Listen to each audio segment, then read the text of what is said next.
Welcome to the very first episode of the podcast for 2020. It is a new year, it is a new decade, and it seems only fitting that our very first episode of the year and decade is going to be all about goal setting. I am thrilled to be having my friend Crystal Richard on the podcast today, and actually for the next two podcast episodes, because folks, this is our very first two-parter. We had scheduled a 30-minute call and we went for an hour and a half. So I decided to make it into two episodes, and I think you're really going to enjoy them. So without further ado, here is part one of my interview with Crystal, talking all about goals, goal setting, and choosing a word of the year. You're listening to the Wellness Simplified podcast. Simple wellness tips to help you improve your life without turning it upside down. With your host, award-winning fitness instructor, nutrition coach, and wellness expert, Susie Theevans. Today, I'm super excited to be talking to my friend Crystal Richard, who is from New Brunswick, right here on the east coast of Canada. She is one of the only people I know who has as many URLs as I do, because she has her travel blog at East Coast Mermaid, she has her global PR agency at Crystal Richard & Co., and of course, her coastal apparel line at the Sandy Toe Shop. Welcome, Crystal. Thank you. As many URLs as you. That makes me feel better. I sometimes feel like a crazy person. Oh no, you're going to have to work pretty hard to have more. I say that I am like a digital domain hoarder. Like I have so many domain names that I have purchased that aren't doing anything, just in case.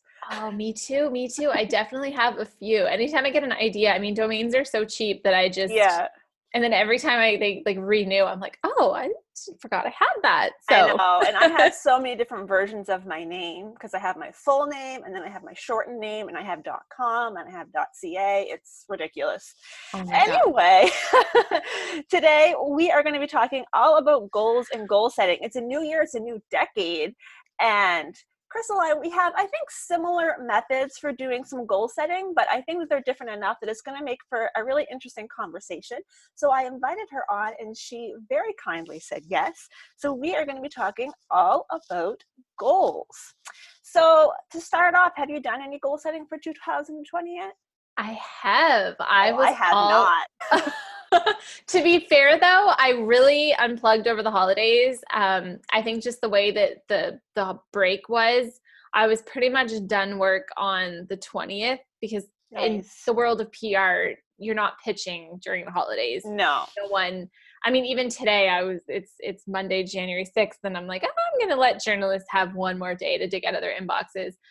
So I had all this downtime, and I actually took more of a Christmas vacation than I ever have. And so the result of that was actually having a lot of time to just R&R and sit and plan and daydream and write down goals. So I did actually get pretty much all of it done over the holidays, which is crazy. Oh, wow. I've done the daydreaming part and the thinking part, but I haven't done any actual writing or planning so far. I have a coaching call with one of my business coaches tomorrow, and I'm sort of expecting that he's going to organize my brain a little bit more so that I can move on through. I feel like I ask him questions and he tells me what I know he's going to tell me, but it's not until he tells me it that I know for sure that I'm on the right track.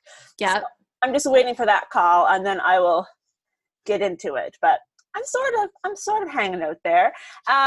So when you're doing this daydreaming and thinking about setting goals, what sort of things do you think about? Yeah. So I think, I mean, it's funny, when I used to start setting goals back in the day, I think even before I owned a company, or let alone two companies, I used to be very, I was putting really, let's just say, unrealistic stuff down. Mm-hmm. Like it's easy. You get really caught up in the New Year's, new intentions, new me, and you're like, oh, I'm going to write down all of these crazy things. And you're not even really thinking realistically of, A, do I have the money to pay for that? B, do I have the time to do that? Do I have the resources to do that? So now I kind of spend this time daydreaming and really looking back, and this goes for my business and for my personal goals, spending a lot of time reflecting. That's the real thing I've realized in the last 2 years is you can't set goals for a new year without reviewing your past year and what worked, what didn't. For me, when I'm daydreaming, I'm thinking about all of the things that made me happy in the previous year, so that I can add more of those. And then really thinking about all of the things that stressed me out, that didn't make me happy. so that I can have less of those in the new year. So it's a lot of that. But it's interesting. I mean, for me this year, the daydreaming has really been, in addition to having all of these companies and these things on the go, we just got engaged. So we're crazy people pulling off a summer 2020 wedding at this Oh, you point. can totally do it. Yeah, absolutely. And so now I'm like daydreaming my company stuff. I'm daydreaming my wedding, and it's really fun. And I think you need those days where you're not necessarily sitting with a pen and paper and you're just visualizing and thinking, okay, what do I want this first year of a new decade to look like for me and for Dan and for everyone else in our life that's going to be part of this awesome new year? I am completely on the same page with all of that. I think that that's something that a lot of people don't consider. And that's one of the big reasons that I wanted to talk to you about this, because I knew we were on the same page, is thinking about how you feel and trying to make more of what makes you feel good, bringing more of that into your life. A lot of people just look at the actual tangible goal of the thing that they want to do without ever considering how they want to feel. And sure, it's great to say that you want to make $100,000 in 2020, but if you would get the same feeling from making $50,000, like it's the feeling that matters to me more so. Like, I don't know what the income level is that's going to make me perfectly content. Yeah. I'm just looking for that feeling. I mean, income's not really a good example of that, but I'm just looking for the feeling of feeling the security, financial security, feeling comfortable, feeling all of those things. Right. What is going to help me get there versus I'm already irritated at a lot of people's goals. And I was going to post it on Instagram last night. And I thought, no, I think I can sort of weave this in to this podcast episode and the blog post that'll go with it. People are so unrealistic. I've seen 3 people in the last 24 hours who declared that they were going to exercise every single day. No, you are not. You're not. I don't care what you think. You're not going to do it. It's impossible. No. You're going to get sick. You're going to have to take somebody to the ER. You're going to travel one day. Even if you have the best intentions in the world, there is no way that you're going to be able to do that. Ugh. Well, it's the same with, it's funny, you say then talking about numbers and setting business goals. So it's one thing, one of the reasons I'm so big on reflecting. So I, as you know, but maybe not all the listeners know, I'm engaged to an amazing accountant, and that it was really funny because when I met him, I was not an entrepreneur and I worked a normal Monday to Friday 9 to 5. But let me tell you, now that I have 2 companies, he is the reason all of these things work. And so he really got me into setting budgets and doing budgets, and I love them now. They excite me. I mean, for the whole October, November, I'm like, oh yes, it's almost that time of year that I get to work on my 2020 budget. But budgets are great because if you're setting financial goals, it's like any of us can say, okay, I want to do $100,000. I want to do $500,000. Look back on what you did that year and look at realistically if you can do that. So for me, I have clients with my PR business, and I can only charge them so much of a retainer per month. And I'm only one person, so I can only work with so many clients a year. And so, yes, I can increase my retainers as I go. And that's one of the things I've done while running the business, but I can only increase them so much. I can't start charging people 20 grand a month. I'm not a publicist in New York City, and people aren't going to pay that. So there's a cap to how much I can work and how much I can make. So when I'm setting financial goals, and if I want to say do more than last year, I have to think about what that's going to look like. Am I increasing my retainers? Am I adding more passive revenue channels?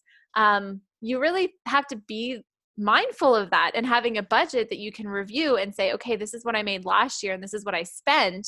So you can it helps you a little bit more realistically, because I'm all about talking about money and going after the 6 figures or the 7 figures or whatever it is you want. But I think there's just so many people out there talking about all of this money they're going to make, and I don't think they have an actual plan on how they're going to do it.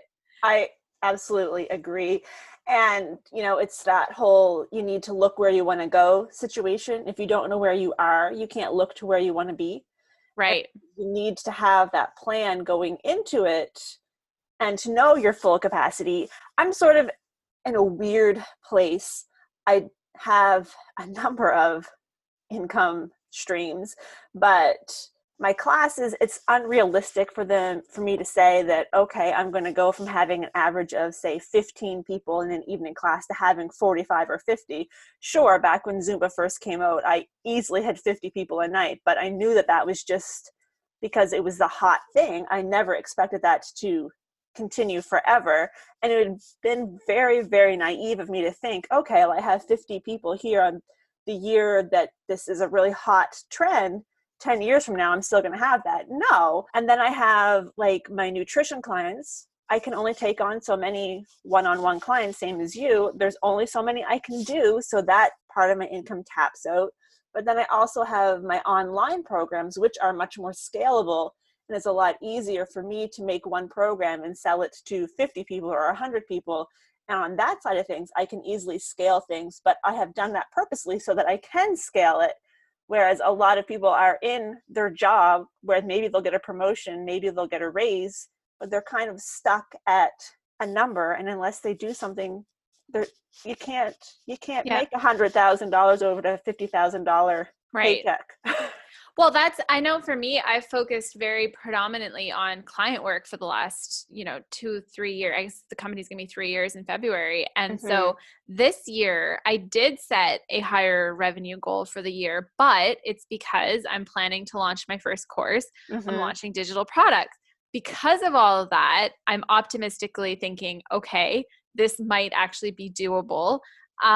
But I'm not going so crazy as to assume that this, that I'm going to sell millions of courses and become a millionaire either. I think you need to, I don't know. I've always battled with that because I'm a big dreamer. I love to dream big, but I also don't want to completely disappoint myself. So it's kind of this finding that fine line between setting, especially with financial goals, setting a goal that is bigger than what it was last year. Cause I know that I have successfully crushed the goals I set the last couple of years, but doing so in a way that's just increasing it a little bit so that, it still feels achievable. I don't like setting unrealistic goals. I think it's important to put one thing in your list of goals that A, might scare you, B, might be a little more difficult than the others. I mean, a great example is 2 years ago, I wanted to go to a new country. I had no plans to go to a new country at the time. I, had kind of my travel plans figured out for the year. And 2 weeks into January, a client invited me to go to Peru. And so I'm like, whoa, that worked really fast. Yeah. And, so I think that was a cool thing to put because it's not something impossible. It takes a little bit more of a push if you really want to make something like that happening, like traveling to a different country. But it was something that was still within the realm of possibility. Obviously, I don't think putting something like I'm going to go to space or I'm going to go, find Baby Yoda on his little planet. Those are just like, okay, come on. Well, first of all, you're not going to find him on his planet because he's not there anymore. He's traveling around in a spaceship. I know, with the Mandalorian. I know. I know. Anyway, it just warms my heart. But, so I think that's kind of where I am with those big, lofty goals. I think it's important to set something that's going to push you a little harder, and might seem a little undoable, but make sure that you have that balance with other goals that you can achieve. Because if you just set yourself big goals every year and you don't hit them, I don't care how many, failure is good for you quotes there are out there. If you have year after year that you've set these huge goals and you don't hit them, that's going to take a toll on you eventually. So yeah, I like to do a 2-goal situation when it comes to like financial goals. I like to have my realistic, slightly higher than what I actually think might happen goal. And then I like to have a stretch goal. So like so when I do an online program launch, I always have an idea of how many people, realistically, based on previous performance, I can probably expect to purchase the program. And then I also will have my stretch goal of, I expect I probably can get about this many, but it would be really nice if I got this other number over here. And more times than not, I land somewhere in the middle. Nice. And I mean, that's not to say that if I didn't set that stretch goal that I wouldn't still land in the exact same place, but it means that I feel good about it because I reached that realistic goal and went past it and got a whole lot closer to that big lofty one than I probably thought that I would. So I like to do that to sort of have two so that I still feel like I've done something. Well, that's just it. I think it's important to set goals that lift us up. I don't think we should put goals that are so hard and unachievable that we start out the year and we're already feeling overwhelmed. Like, you should be excited about them. Yeah. So I think that's, we are definitely on the same page for that. But one other thing I was going to add though about we were talking about the feelings that you had in the previous year and then setting those goals. It's interesting because I think one of the reasons I like reflecting so much is that last year my word of the year was fun. And I planned so much travel because younger Crystal thought if there was a world and a life where I was traveling all the time and I was on planes and I was eating fancy food in restaurants, that was just going to be like I had made it. So last year I just like booked. Yeah, you traveled a lot last year. Oh my goodness. I was gone for 6 weeks last winter, gone, and not like I didn't have Dan with me. So I was off gallivanting all over the world. And I was doing short trips to New York and to Boston. And then in the summer, I island hopped all summer. And I was exhausted by September. And in September and October, I had 2 trips where I was flying. And I thought after not flying since May that in September when I was getting on a plane to go to Montreal, I'd be really excited to get on a plane again. And I just was dreading it. I was dreading airports. I had fun once I was in Montreal, but I was dreading going on another flight, going through a customs lineup or a security lineup. And then I had to go to Minnesota. And I just realized that what I thought I wanted, all of this travel, glamorous life, was actually exhausting for me. So it made me happy. It did. I had amazing experiences on all of these trips, but I was sick. Like I constantly had a cold last year because I was in and out of airports and planes and all these different places. And I realized this year when I was setting my goals, I said, you know what? I don't want to travel that much this winter. I said no. Like I always go to an annual conference. I treat myself to that. I said no to that this year, at least for this winter. Maybe we'll revisit that for next fall. I said no to going to Peru again this year. The only thing that I'm going on is Dan and I are finally taking a vacation down south together to Florida for a week. That is the only thing that made me excited to think about it. Any other travel, just the thought made me super stressed out and exhausted just thinking about it. So I think it's okay. And I think that's my advice to people when you're looking back on the things you set those goals for yourself. If they made you happy, but they also exhausted you, it's okay to acknowledge that. Because I struggled with that thinking like, am I really not going to book any big trips for the winter? Like that's crazy. So yeah, that was a big thing for me. It's really harnessing into those feelings. And there's things that maybe made you feel happy, but you're like, okay, that was good for that year. This year I'm going to channel something else that makes me happy. Yeah, that reminds me of the year that I finished my yoga teacher training. I did my training through Yoga Fit Canada, which is actually a really great place to do it because you do it in little chunks. Like you do a level 1, then you do a level 2, and they just keep building one on top of another. And you don't have to do it all at once. You could take 10 years if you wanted to, which for me, since I teach so much, it was a lot easier than having to go every single week for like 6 months to do it at one time. Anyway, so they bring trainings into the different provinces throughout the years. And a few years ago, it just happened that all of the trainings I needed to finish my 200 hours were all coming to Nova Scotia in that year. And it was financially quite expensive to do it all in that one time, because there was one time where I had to go stay in Truro for 4 or 5 days. I had to do a number of weekends in Halifax.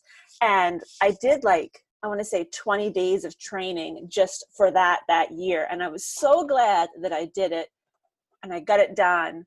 But I was so exhausted because if the training's in Halifax, I don't stay overnight. I get up and I drive back and forth, and they go from 8 until 6. So that means I'm up and leaving by 5:30 to make sure that I'm there on time. And then you're coming home and they always give you homework. So it was physically draining because I'm also still doing all of my teaching throughout the week. But I really, really wanted to get it done. And I'm so glad I did because they haven't offered all of those trainings since then. So that was really the year to do it. Mm-hmm. And I was glad that I did, but I don't want to ever do that again. Yeah. Oh, I know. And that was the thing for me. It was that, wow, you know, am I really, do I really, like, even when I was doing my 2020 budget and I was figuring out, like, I'm not even gonna, like, full disclosure, I think I budgeted probably about 25 to 30 grand for travel last year. And I spent a lot of that traveling. Because conferences, you know, some of the conferences I was going to, those tickets add up, accommodations add up. I mean, you're staying in a hotel in California for a week, you're looking at least a couple $1,000 for that, the flights. And so it was funny because this year I'm doing my travel budget and it's like significantly less. I still left some in there for, you know, like fun stuff and the odd, like, gonna go to Halifax, set up some business meetings, go hang out with my assistant, all of that stuff. But I still in my mind, I'm like, really, are you really not going to go to a big conference this year in California? And it's just, you know, I thought about it and I'm like, until it excites me again. And I'm not saying never, you know, maybe a time will come that I'll be traveling all over the place for one winter. But for right now, it was like, no, I need a vacation with my fiance where we actually just do nothing for a week. So, well, I haven't, gone on vacation with my husband, like proper vacation, since 2012. Oh my goodness. Like we've gone to like Moncton for a couple days and done some things like that, but we haven't gone on vacation together since we went to Disney World in 2012. And I'm hoping that this year is the year that we actually get to do that again. We haven't, this is ridiculous, but since we got Rose and Clara 3.5 years ago, this past summer was the first time that we were both away overnight. Oh my if you want to talk about, before we started recording, we had a whole conversation about crazy cat people. We had not been away, both of us, overnight since we got these two cats, because they still are pretty skittish, and he makes fun of me, but I'm like, I think they had a hard start in life. Like, I think that when the SPCA got them, I know that they were underweight, they were malnourished, and they're so skittish that they have separation anxiety. And I had been away, he had been away on different trips, but never together. And when we went all the way to the Old Orchard Inn, which is 25 minutes away from our house, and stayed the night.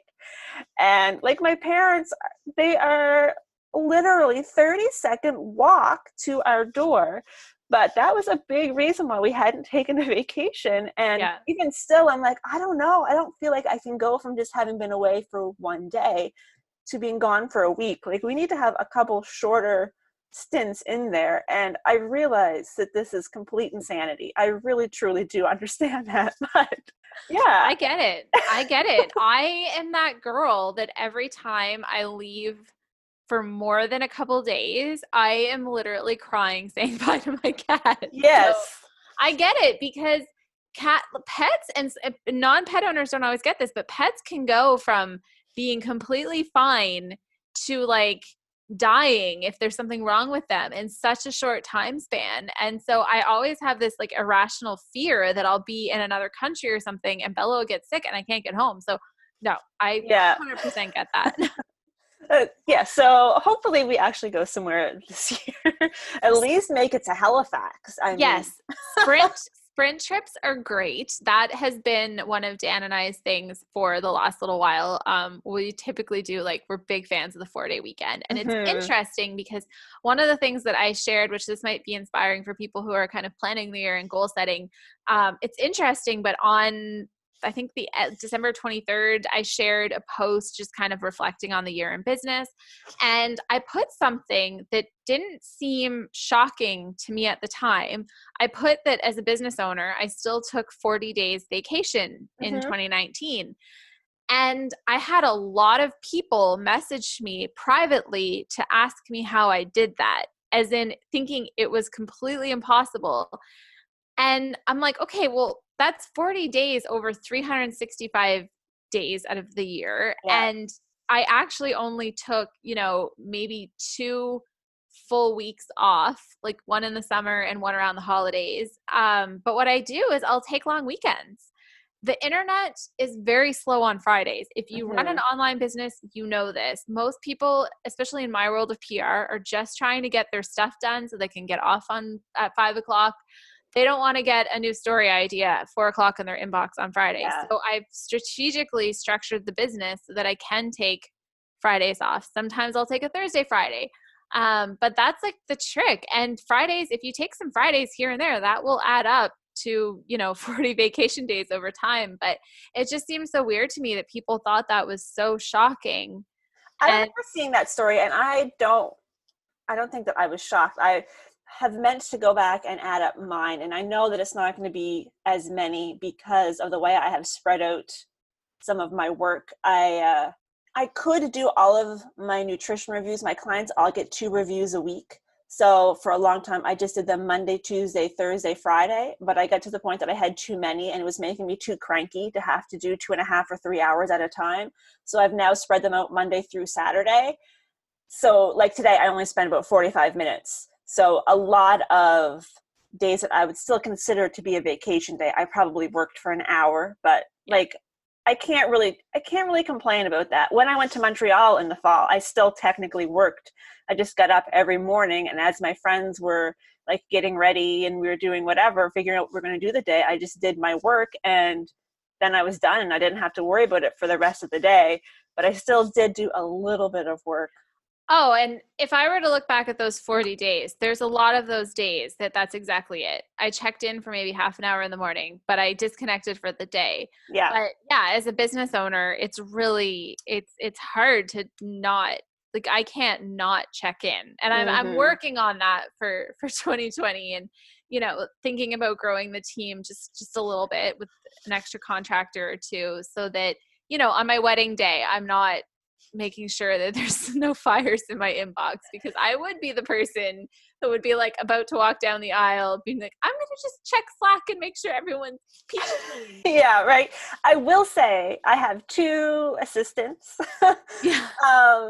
Let's be honest. Neither one of them have to do copious amounts of work for me, probably an hour, maybe 2 hours a week, but they're both in charge of different things. So one is in charge of my Facebook page, and she is amazing. I mean, they're both amazing, but she, like, Sunday morning at 8 a.m., she's like replied to Facebook messages. And so she does that, and she works on my online portal and has to do some work on my YouTube channel behind the scenes. The other one does my editing when I'm kind enough to send her things before I publish it, or else I just publish it and then I'll text her and be like, don't have a fit, but when you have a chance, can you go edit this real quick? Oh, see, I have a best friend that's so good for that. Not so much with content, because I have my assistant for that, but Instagram posts or like Facebook posts, she will literally send me a screenshot and be like, oh, hey, there's a little typo here. Yeah, my friends do that too. But then I found out that apparently if you edit an Instagram post shortly after publishing it, it super like kills the algorithm in your favor. So now I just tell her to deal with it. I think it drives her crazy. Brittany, if you're listening to this, I love you. But she'll text me and be like, there's this typo. And I'm like, yeah, but the Instagram algorithm. So it's gonna, for just today, yoga pants is going to be yogurt pants. Yeah. Well, everybody's just going to think that you're quoting Noelle. So it's fine. Exactly. Which is exactly what I thought of when you said that. So we're on the same page. But yes, having a couple assistants, I mean, you don't have to have 2. I just happen to have 2, is very, very helpful, because when I went to Montreal before I left, I said, okay, you are in charge of these things. You are in charge of these things. Yeah. If anything that I need to know about happens, just text me, because I'm not paying attention to any of my Facebook notifications because I get a bajillion a day. I would just open it up, clear them all, and close it back down again. Yeah. And I will get texts, and it makes me laugh because I have a Fitbit, so my text will come across on my Fitbit. I'll be in the middle of teaching a class, and my watch will vibrate. I'll look down, and I'll just see, this is not an emergency. And then I'll get a second text that has whatever the thing is. But I just adore that they know to say, this is not an emergency, but blah, blah, blah. I do that with my assistant. Like because sometimes I'll just think of something on a Friday night or on a weekend. I usually think about things Wednesday around supper time, and they can expect to get a text message. But see, I'm always like, I don't want them to think they have to be right on it. It's the same thing with some of my friends. I will literally say like to a friend, I'll be like, okay, just when you have a second, this isn't an emergency. I've been doing that a lot with my bridesmaids. Like I'll message them about wedding stuff. And I was like, this is not like, you have children, you have lives. Like you can just get to this when you get to it. But how cute is this, like, whatever, party favor? So yeah, I think that just means we're very considerate people, because some people just wouldn't care. Yeah. And I put them both on vacation at Christmas, and neither one of them followed their instructions, and they continued to do their work. And I was like, stop doing it. I'm not paying you right now. Yeah. I love you. Thank you. But yeah, please don't edit this right now. You can edit it in January. I don't feel that many people are that concerned that they're going to be like going on my website on December 24th to find out how to make pizza rolls, which, by the way, are delicious, but that's not the point. Yeah. Oh my gosh, they sound delicious. I want a pizza roll now. I actually made some last night because I was trying to use up a bunch of miscellaneous things that were in the fridge and the freezer. So I did make some more last night, and they were every bit as delicious the second time. Getting back to our actual topic, I'm very good for tangents.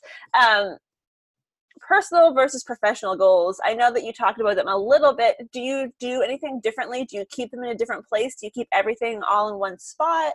Yeah. So my personal goals, I am a huge fan of Danielle Laporte and her Desire Map Planner. So I get her Desire Map Planner every year. And I like how she has it broken down, because it's all about her core desired feelings. Yeah. So I really look at it from talking about the feelings of how do I want to feel this year? What do I want to focus on this year? And that's kind of where I always tie in my word of the year. Have you chose a word of the year for this year? I have, and I can reveal it, because by the time this airs, I will have published the post. Oh, I feel so excited. I'm getting an inside track. I'll keep it under wraps until I see it public. It's coming out tomorrow morning. So okay. It's good. My word of the year is actually... Oh, snap. I am going to leave that as a cliffhanger. If you follow Crystal, you're on her email list, you're already going to know what her word of the year is. But if you're not, I'm going to make you wait just a little bit longer. We're going to be coming back next Friday for the second half of my conversation with Crystal, where we will reveal not only her word of the year, but also my word of the year. And what's really interesting is that I was not even really sure I was going to choose a word of the year going into this call, and we totally workshopped it, and I think it was a fun conversation, and I think it's one that's going to be really beneficial for a lot of people. So I hope you will come back next Friday and check out the second half of my conversation with Crystal. If you want to follow Crystal and you don't want to wait until next week to get all of her links, on Instagram, her personal account is Crystal_Catherine. That's Crystal with a C, Catherine with a C, and that is the best place to connect with her on a daily basis. You can also probably find out what that word of the year is if you just cannot wait.